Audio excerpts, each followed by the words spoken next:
विकसित महाराष्ट्राच्या 2047च्या व्हिजन डॉक्युमेंटला मंजुरी. मुख्यमंत्री फडणवीसांच्या नेतृत्वात सल्लागार समितीची मंजुरी. 3 टप्प्यात विकसित महाराष्ट्राचं ध्येय गाठण्याचा रोडमॅप तयार.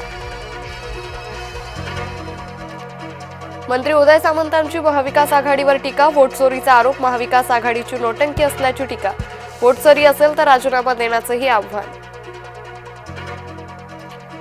सोलापुरात भाजप कार्यकर्ते आक्रमक. काँग्रेसचे माजी आमदार दिलीप मानेंच्या पक्षप्रवेशाला विरोध. भाजप शहर कार्यालयाबाहेर भाजपच्याच पदाधिकाऱ्यांचा ठिय्या.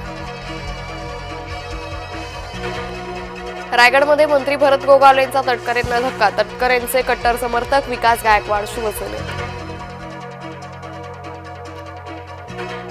सिंधुदुर्गात महाविकास आघाडीकडे उमेदवारच नाही. मंत्री नितेश राणेंचा महाविकास आघाडीला टोला.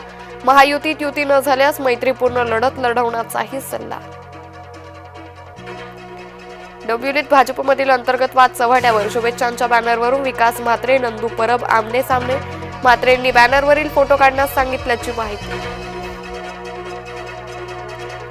ऐन दिवाळीत त्र्यंबकेश्वरमध्ये रास्ता रोको करण्याची वेळ. त्र्यंबकेश्वर रस्त्याच्या विस्तारीकरणासाठी भूसंपादन सुरू. भूसंपादनाला शेतकऱ्यांचा विरोध. संभाजीनगरमध्ये शेतकरी संघटना आक्रमक. जिल्हाधिकाऱ्यांच्या बंगल्यासमोर चटणी भाकर आंदोलन. शेतकरी संघटनांकडून काळी दिवाळी साजरी करण्याचा प्रयत्न. देवदर्शन करून परतणाऱ्या भाविकांवर काळाचा घाला. कारच्या धडकेत 4 भाविकांचा मृत्यू, 2 गंभीर. धाराशिवच्या राष्ट्रीय महामार्ग 65 वर अपघात.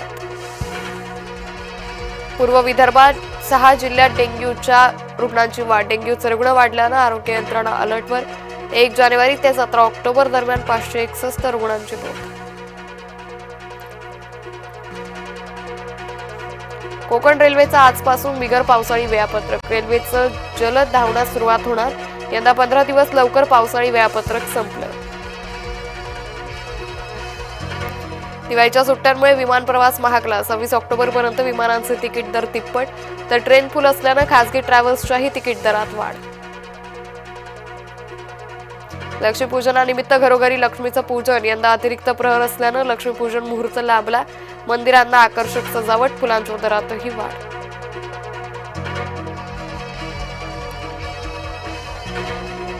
राज्यात दिवाळीचा उत्साह. ठिकठिकाणी दीपोत्सव आणि दिवाळी पहाटचं आयोजन. फटाक्यांची आतिषबाजी.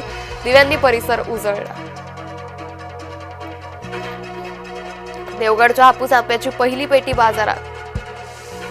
मालवणमधील उत्तम फोंडेकरांनी सातारा बाजारपेठेत पाठवल्या 2 पेट्या.